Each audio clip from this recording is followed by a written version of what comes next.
العدد الإجمالي غير معروف.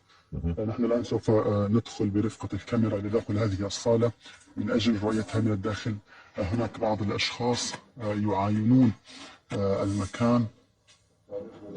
تقريبا كل انهارت بشكل كامل إلى وقعت على الأرض. أحمد زميلي المصور الآن يحاول تصوير التقاط بعض الصور، يعني كما تشاهد يعني يبحثون عن يعني سوف نحاول نتحدث إلى بعض الأشخاص أو الأشخاص الذين كانوا شهودا.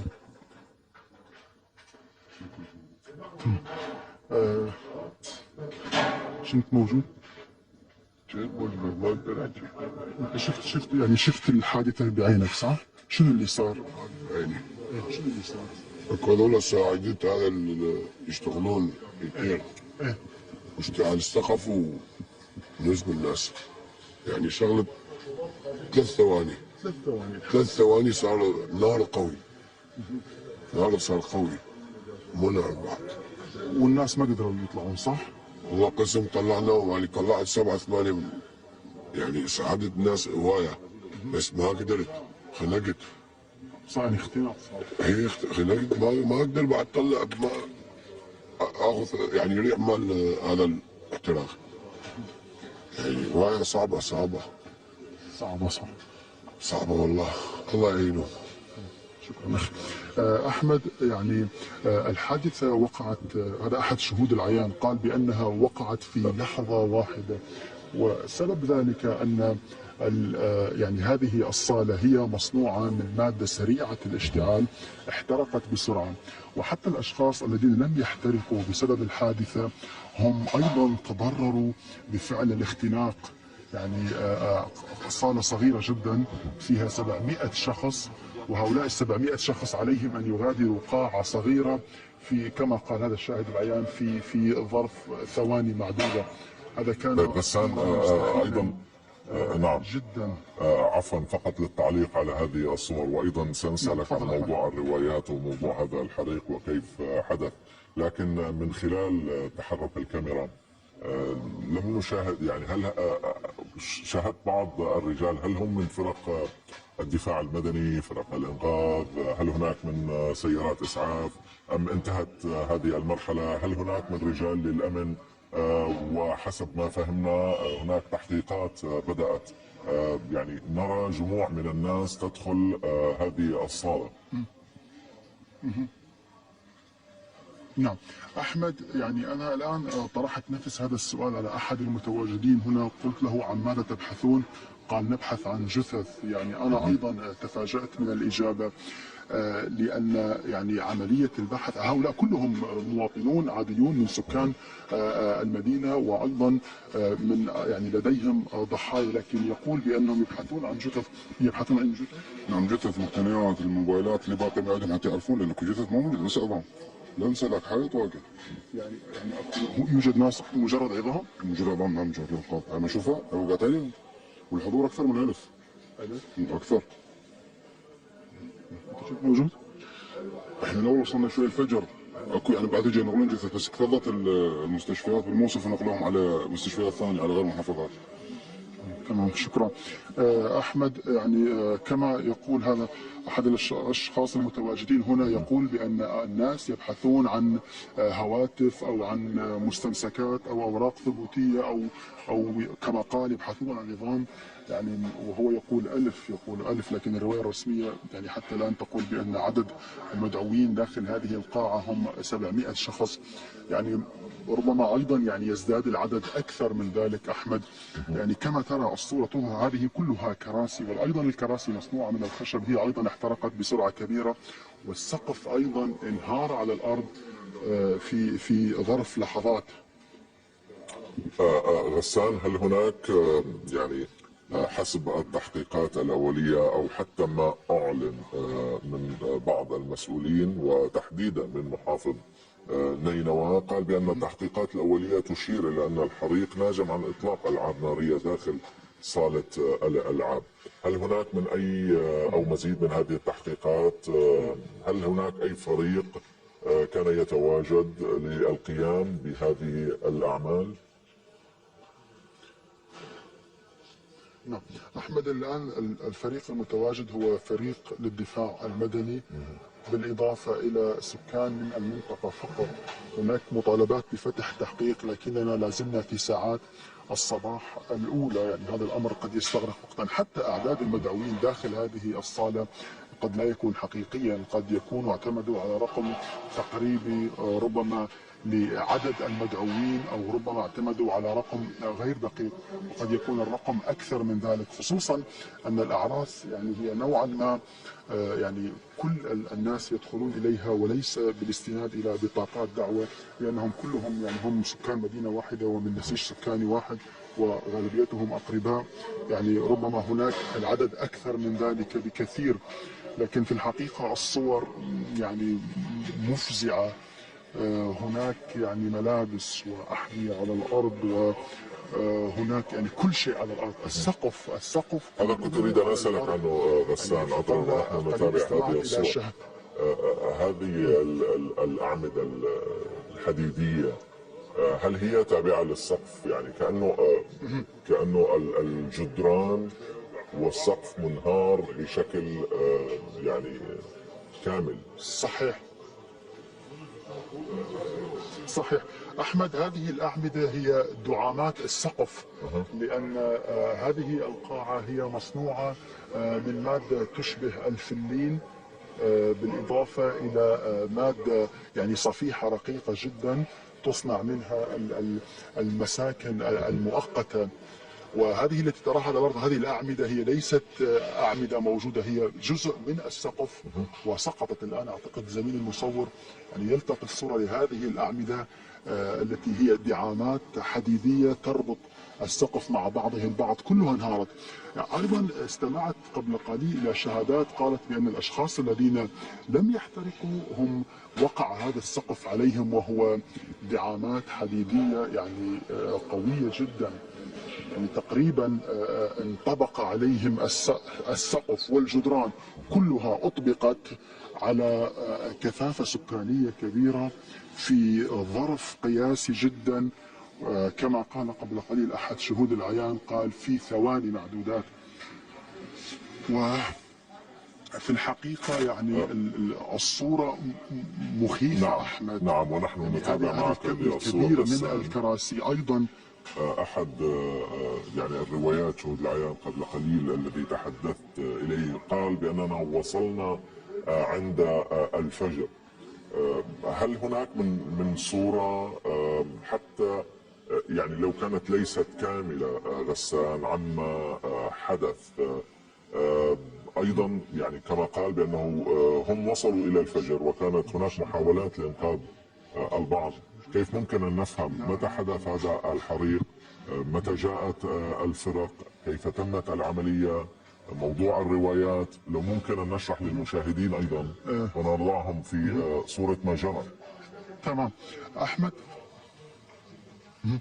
أحمد، عمليا يعني الحريق حصل في لحظات، ويعني الأشخاص الذين خرجوا من الحريق يعني خرجوا بعد انتهاء الحريق، يعني كلهم اندفعوا إلى الباب، وهو مصنوع من مادة سريعة الاشتعال، تقريبا اشتعلت كلها.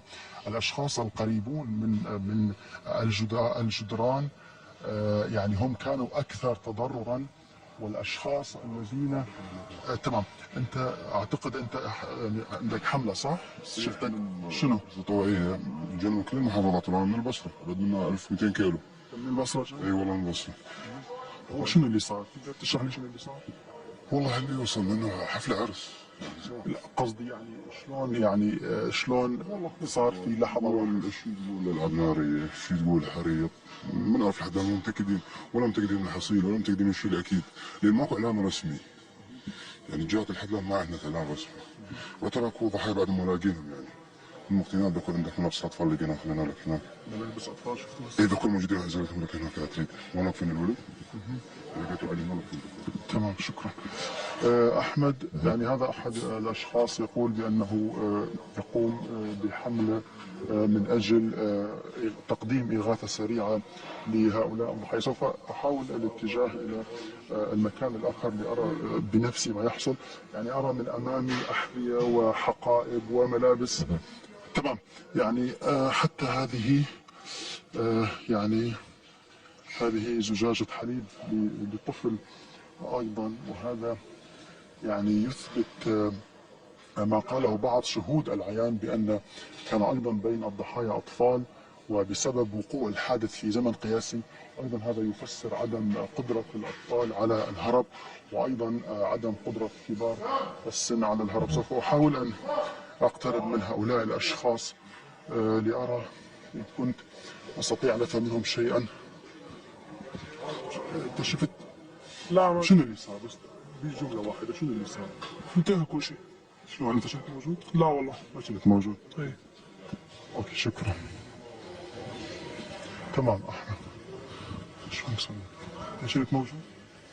لا تمام أحمد. يعني كما قلت قبل قليل يعني هناك حالة من الصدمة، حتى المتواجدون هنا يرفضون الحديث، يؤشرون بأيديهم بأنهم لا يريدون الحديث. يعني هناك صدمة كبيرة جدا، يعني صالة صغيرة جدا فيها اكتظاظ سكاني، وحريق حصل في لحظات وسوى كل شيء.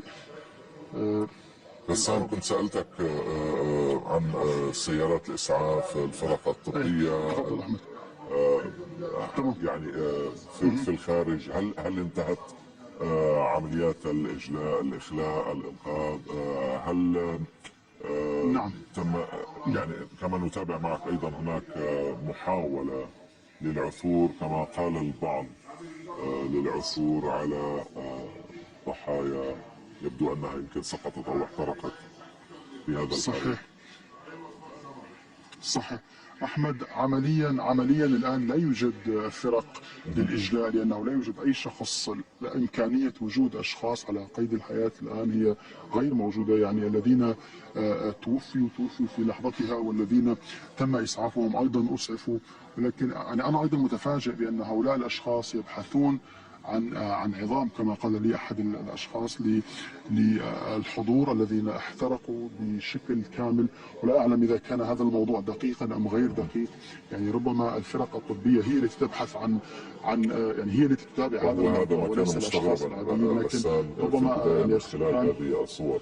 صحيح أنا أيضا استغربت، لكنني صحيح بالضبط صحيح هذا ما حصل. أنا أيضا استغربت، لكن قال كما ذكرت يمكن السكان أو حتى من جاء بشكل شخصي وتطوعي لتقديم المساعدة. صحيح أحمد. أيضا يعني كما قلت هي مدينة صغيرة جدا، وتقريبا السكان كلهم يعرفون بعضهم البعض، وكلهم أقرباء، وكلهم من نسيج سكاني. هذا أحد الأشخاص هو سوف نحاول الحديث معه.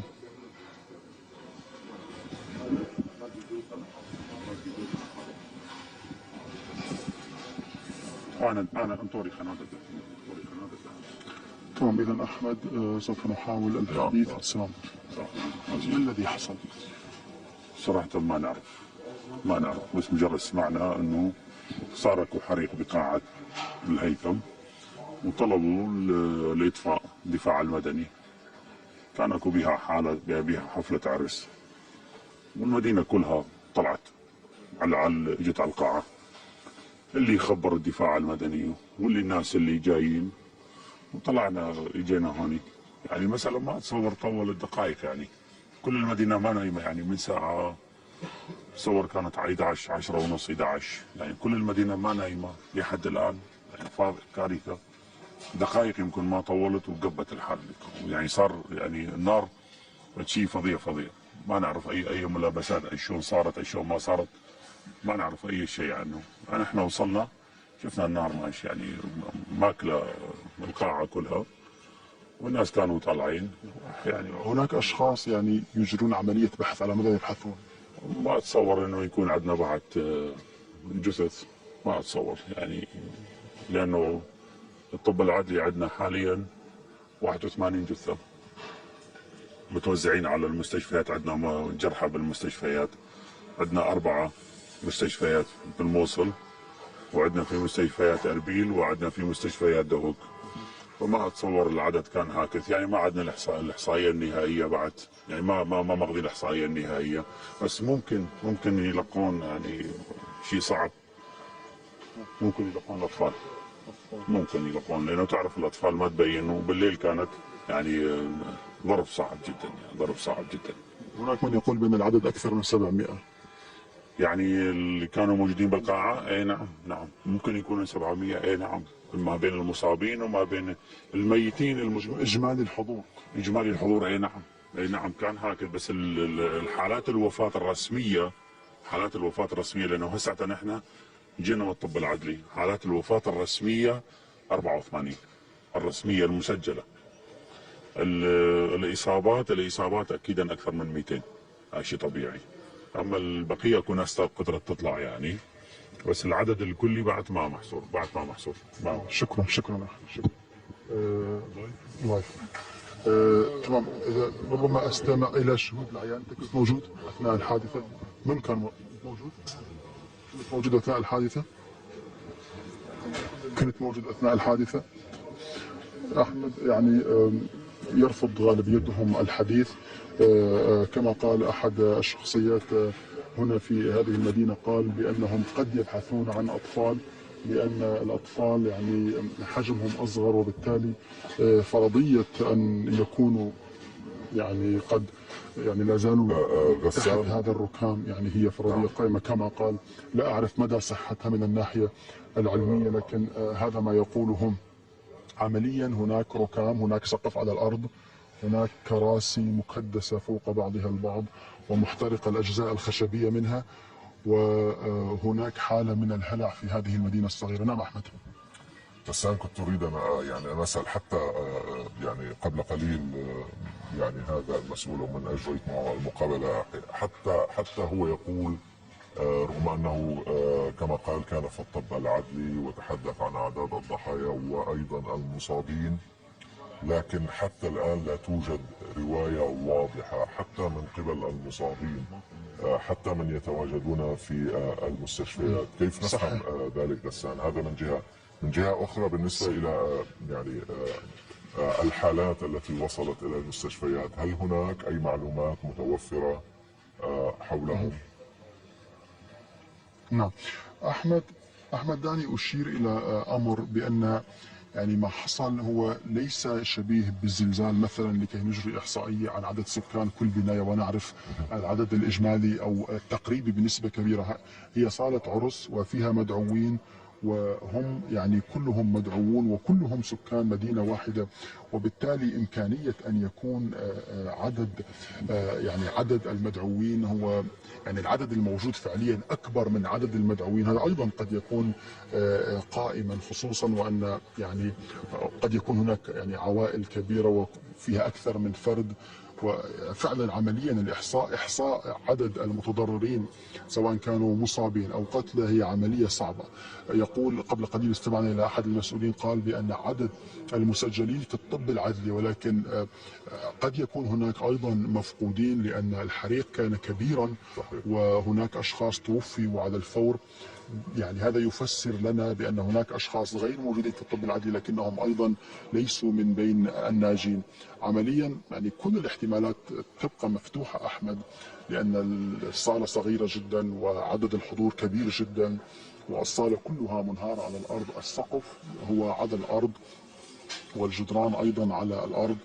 وحصلت في لحظة واحدة كل هذا الحريق حصل في ثواني معدودات، لأن جدران هذه الصالة هي من مادة سريعة الاشتعال، اشتعلت كسرعة البرق.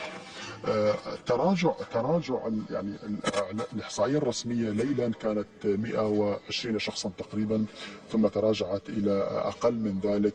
أيضا ربما هذا يفسر وجود مفقودين، قد يكون هناك مفقودين هنا هم غير مسجلين مع الضحايا وغير مسجلين أيضا مع الناجين. عمليا يفترض أن يكون هناك مؤتمرا صحفيا لوزارة الصحة العراقية توضح فيه كل ما حصل، ويعني حتى لو اضطرت أن توسع من بحثها ويعني تجري تعدادا سريعا عن عدد الموجودين، او ربما هناك اشخاص سوف يبلغون عنهم ذويهم بانهم غير موجودين لا مع الضحايا ولا مع الناجين، وبالتالي ايضا هذا سوف قد يزيد من عدد الضحايا وحتى اجمالي المصابين بشكل عام.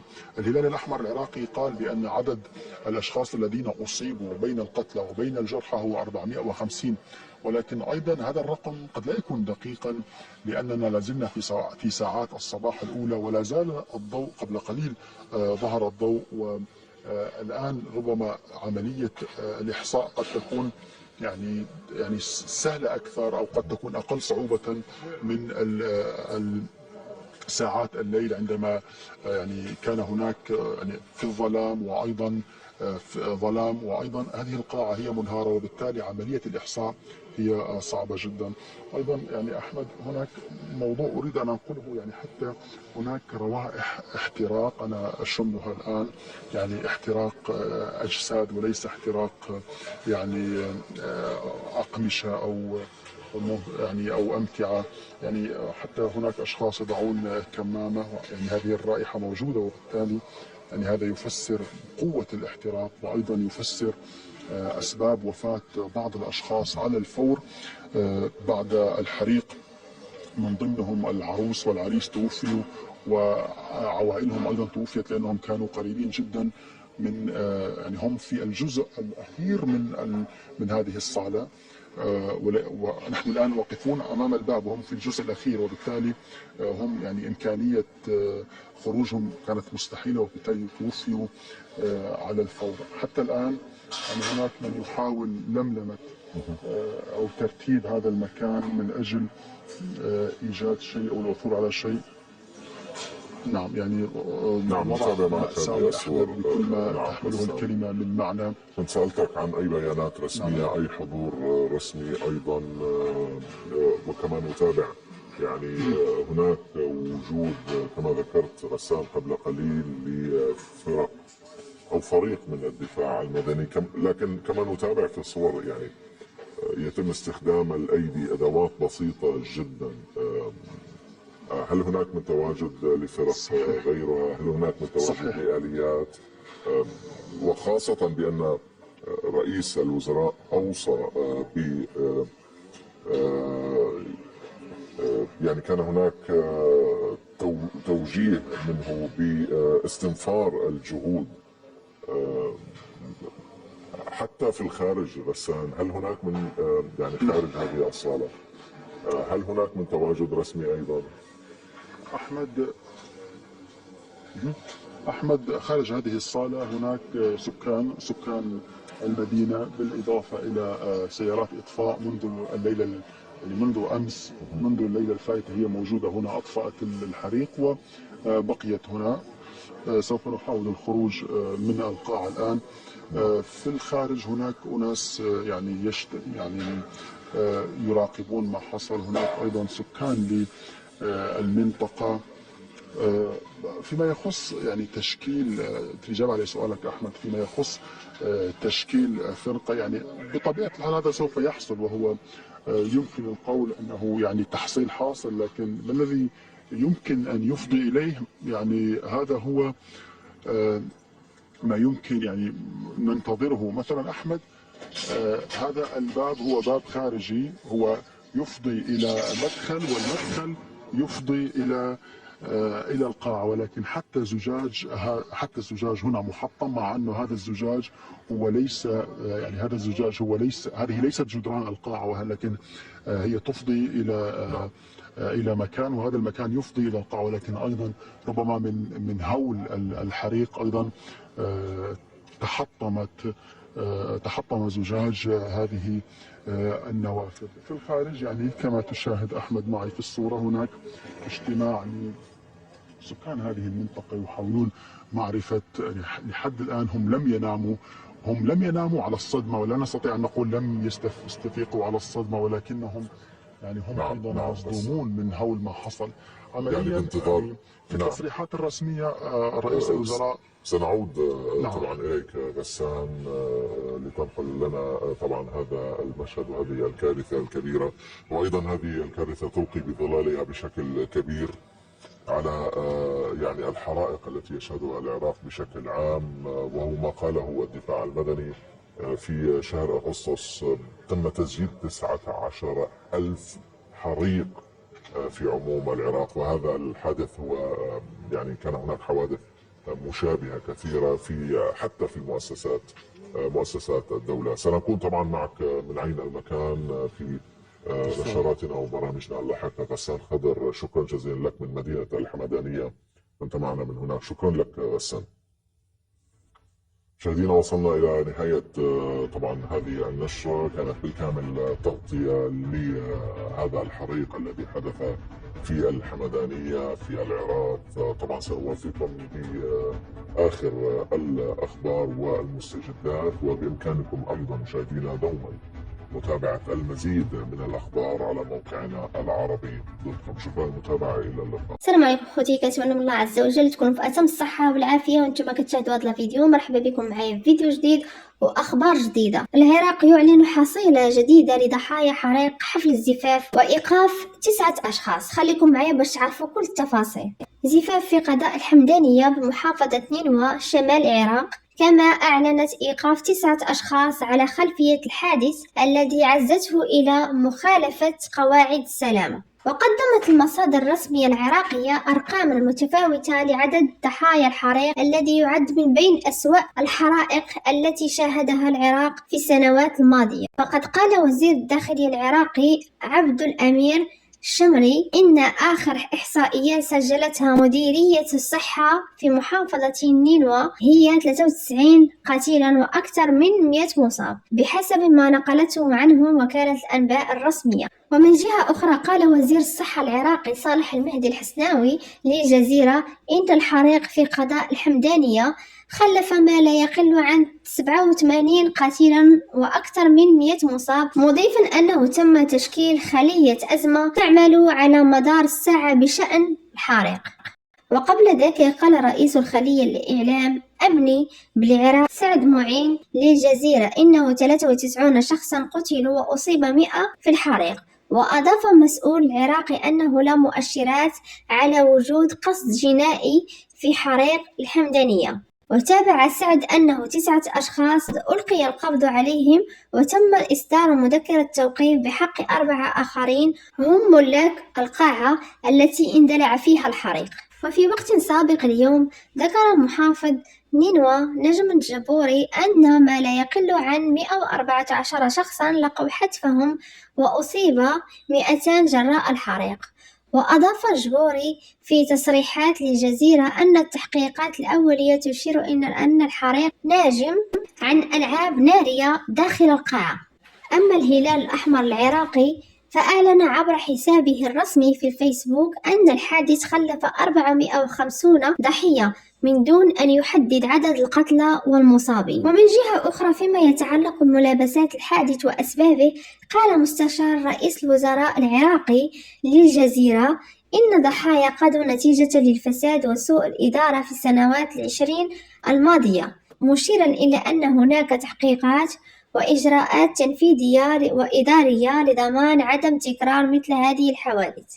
من جهته قال المتحدث باسم الوزارة الداخلية العراقية لواء خالد محنة للجزيرة إن الألعاب النارية وانعدام إجراءات السلامة وراء حريق الحمدانية، مشيرا إلى أن إقفال المخارج الطوارئ في قاعة الأفراح تسببت في ارتفاع عدد الضحايا. وقبل ذلك صرح مدير الإعلام الدفاع المدني بالعراق للجزيرة أن قاعة الأفراح في الحمدانية كانت تفتقد لإجراءات سلامة، مشيرا إلى أن صعوبة الخروج من باب المبنى أدت لارتفاع عدد الضحايا. وقال المسؤول بالدفاع المدني إن أبواب الطوارئ في قاعة الأفراح بالحمدانية كانت مغلقة وقت الحريق. وكانت مديرية الصحة نينوى ذكرت أن الحريق أدى إلى انهيار أجزاء من القاعة نتيجة استخدام مواد بناء سريعة الاشتعال تتداعى خلال دقائق عند اندلاع النيران. أما الدفاع المدني العراقي فقال إن انبعاثات الغازية السامة مصاحبة لاحتراق الألواح إيكوبوند بلاستيكية سريعة الاشتعال ومخالفة لتعليمات السلامة، كل ذلك أدى إلى انتشار النيران، مشيرا إلى افتقار مبنى لمتطلبات من بينها منظومات الإنذار والإطفاء. فإن لله وإنا إليه راجعون. الله يرحم هاد الناس كاملين، تعازينا لإخواننا العراقيين، تعازينا لهم، والله يصبر العائلات ديالهم. ماشي سهلة، بنادم كان فرحان ولا في جنازة، ماشي جنازة اللي صغيرة راه كبيرة. فلا حول ولا قوة إلا بالله، قدر الله ما شاء فعل. الله يرحمهم ويجعل مثواهم الجنة يا ربي، والله يغفر لنا وليهم يا ربي. دعواتكم معهم خوتي، دعواتكم معهم بالرحمة والمغفرة والصبر للأهل ديالهم. فإن لله وإنا إليه راجعون.